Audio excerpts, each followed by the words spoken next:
Okay, I have the Victor Victrola 1913 triple spring motor machine back together again with brand new mainsprings. It's not a finished project yet. I haven't polished the wood. I've cleaned it. I've put feeder on it, did all that, but I haven't polished it, so it looks a little dull yet. And there's still some things need to be lubricated and adjusted, minor things, but the weather's looking a little threatening, and I would like to test this machine out a bit on video before the rain comes. And this was 69,978. I can't read that back there. 69978. Okay, 69978. 1913. And you can see this is the machine that had, I'm going to assume here, a Victrola 16 motorboard fitted to it. It kind of looks like it. The gold furniture on there, hardware rather, and just the way it looks. But did a nice job. Look how well that's fitted. This was definitely not a butcher job. The screws are not in there yet, the motorboard screws, because I am going to have to take that back out, check a few things once it's done, and I still have to move this machine. And let me tell you what, this is a heavy, this is 9. 9s go, what, about 47 pounds, I think, or something like that, normally. This one's going well over 50 pounds with the extra spring weight, the larger motor chassis, all of that stuff. But as you can see, the wood cleaned up, the nicotine and the dust and all that came off of there with the magic of cotton cleanser.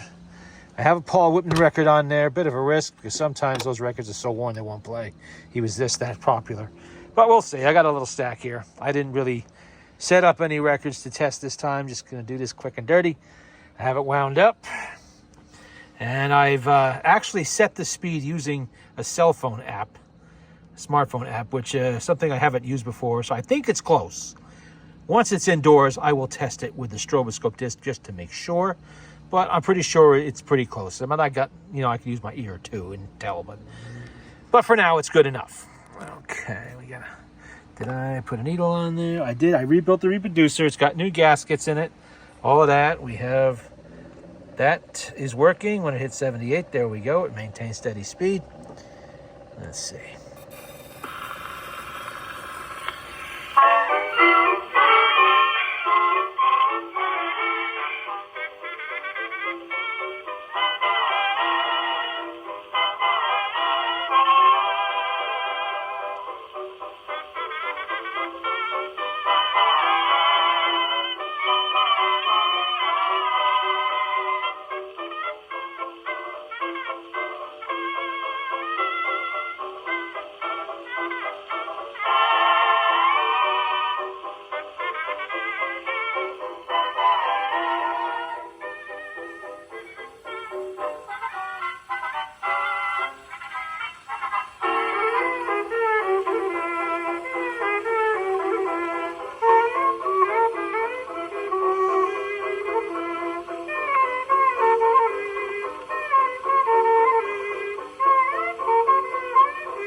Okay, so far so good.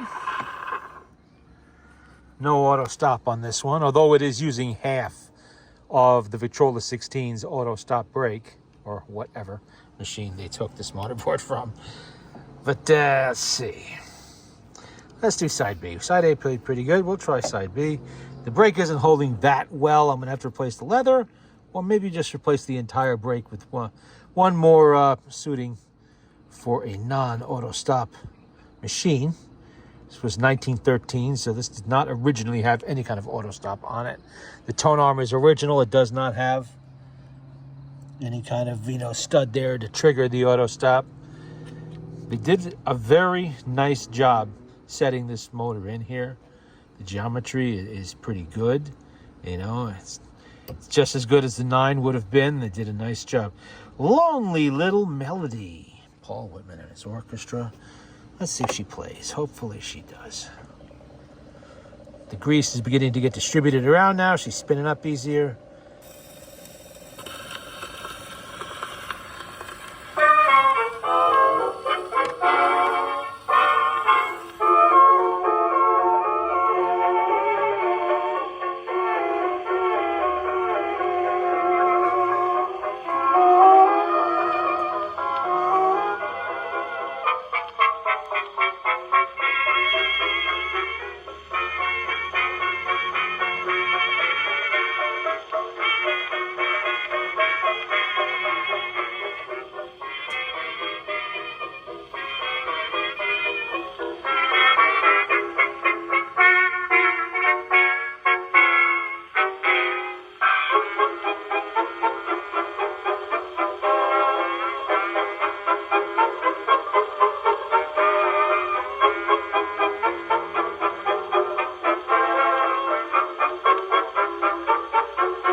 Okay.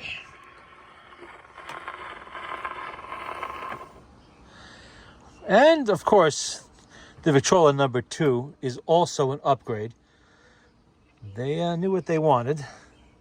The motor is definitely the older spring barrel, 3 spring barrels with pear-shaped holes in either end of the spring, 17-foot springs. That is going to be before 1917. So I'm guessing mid-teens machine they took this motor out of. It's got the gold on there. Let's see. I've got plenty of time. I'll play another. Still power on the spring, even though I was spinning it before when I did the speed. What do we got? Slip another one out from under there. Whoops, don't want to take all of them. Let's see. Rudy Valley and the Connecticut Yankees. You're driving me crazy. This is a VE. Okay. That should play just fine. Well, maybe. Just because a record looks nice and shiny does not mean it will play nice. Okay. It just means it looks good.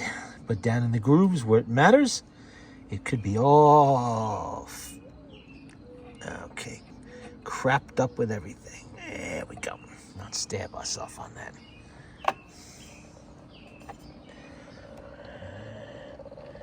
Spin up to 78.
For you, make everything hazy, clouding the skies of blue. How true were the friends who were near me to cheer me, believe me, they knew. But you were the kind who would hurt me, desert me when I needed you. Yes, you're driving me crazy. What did I do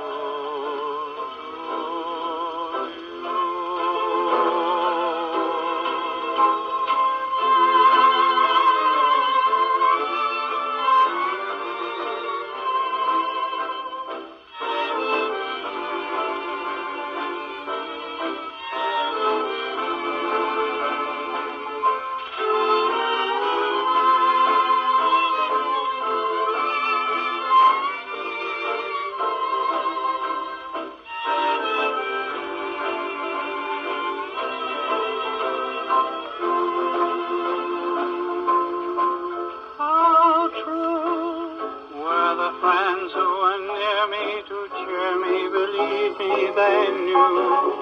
But you were the kind who would hurt me, desert me when I needed you. Yes,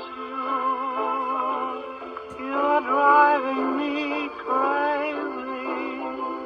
What did I do?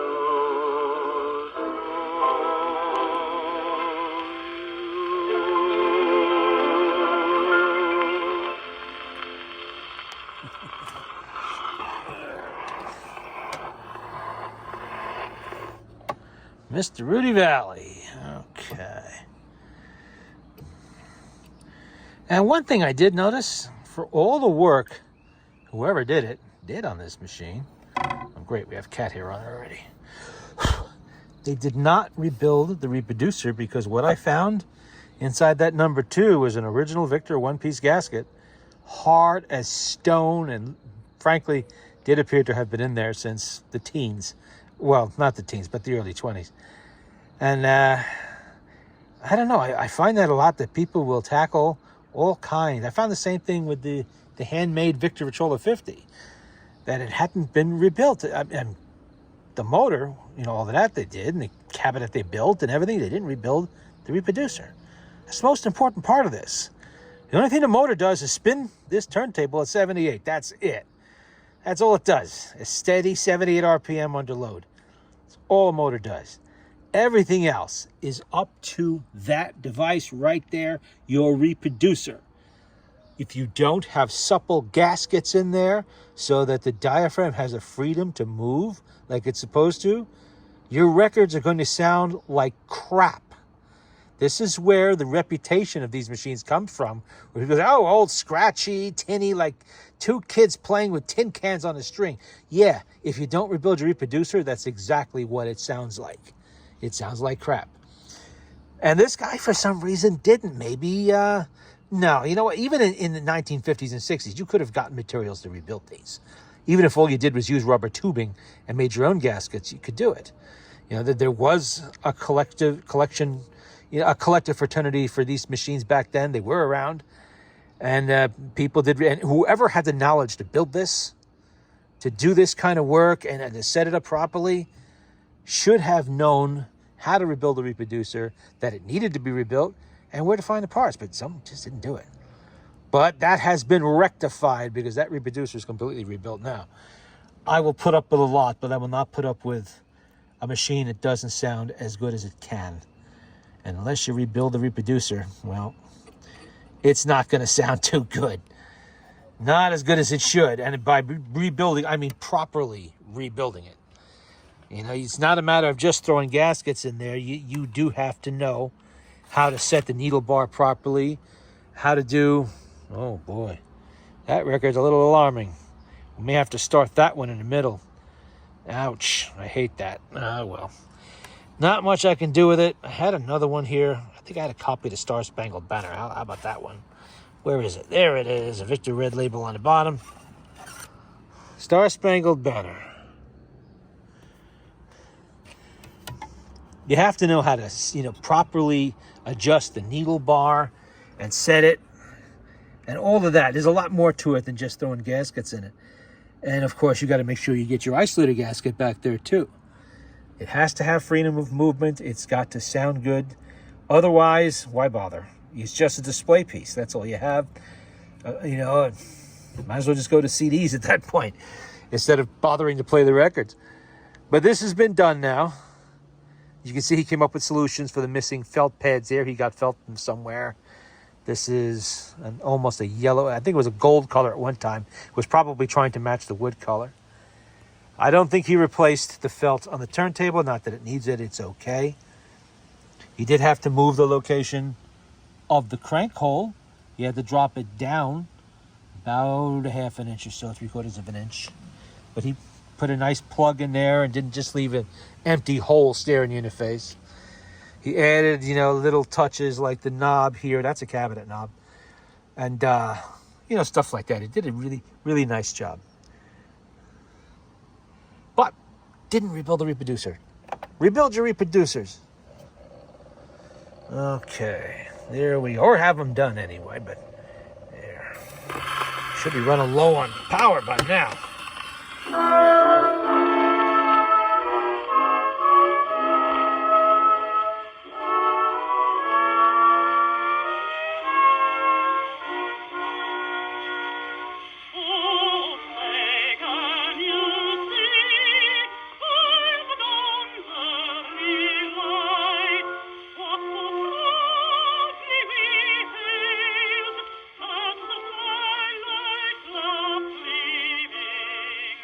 Ooh.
we go. We stand for the national anthem in this establishment. Thank you very much. And that was Louise Homer. I'm going to guess this record dates some probably around the time of the First World War, somewhere in there. 22? Is that a 2-2 on there? Hard to say. Well, anyway, it plays. Now, maybe we'll play with that chipped record a little bit. I don't have to worry about damaging it any more than it already is, pretty much. Whoa, that was close. Lucky I got rubber there. Let's see. Then your lips met mine. That's just probably some schmaltzy crap, but we'll put it on anyway and see what it is. Probably the last time this particular record's ever going to play, but I feel rain about to move in any minute now, so we're going to cut this short for too much longer. I'll wind it up a little bit. I have a small crank on here. This belongs on like a Victor Victrola 4, maybe a 6. I'm going to have to do some adjusting and do some searching on my crank pile. Find one that's a little bit bigger. Because with triple spring motors, you got a lot of power in there. And I counted it's approximately 54 cranks from dead empty to approximately full. All right, let's see. All right. Let's see if we can just miss the chip. Didn't get it. All right, try again.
Stars in the skies danced in your eyes, and then your lips met mine. Your sweet face close to my own. We planned the world all alone. Each fleeting glance spoke of romance, and then your lips met mine. You brought a glimpse of heaven, and then you were gone. Now all those precious memories, though life will still linger on. I held you close to my heart. You promised we'd never part. What could I do? I looked at you, and then your lips met mine.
okay? For a minute there, I thought it was losing speed. As you can see, with steady, what it is wear. So you can actually see it. See the wear in the records? That is bad. Now I don't feel so bad about the chip. Excuse me. Still got to lubricate that tone arm a little bit better. Yeah, we're not going to worry about that. Oh, well. Well, it gives you an idea. She's playing pretty good. I got a few more things to tinker with. And then this project will be finished and I'll be on to the next one.